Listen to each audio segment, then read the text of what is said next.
Welcome to the Slop Farm. Enjoy the video. You begin by powering the Starlink dish and router. Wait for a steady status light.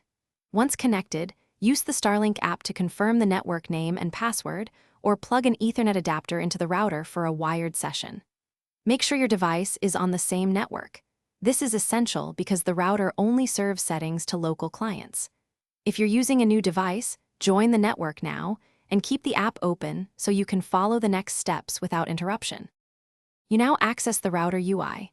Open the Starlink app first since it presents guided settings. If you prefer a browser, enter 192, 168, 100, 1 or the IP listed in the app.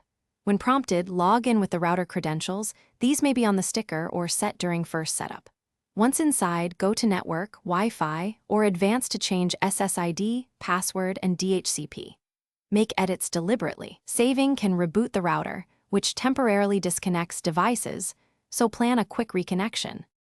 Finish by applying your changes and verify that each device reconnects. Open a web page or run a quick speed check to confirm.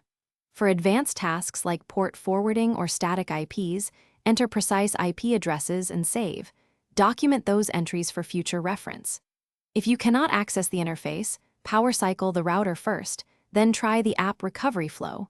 Only perform a factory reset as a last resort, because that erases custom settings and forces reconfiguration from scratch. Thanks for watching. Consider subscribing if we helped you today.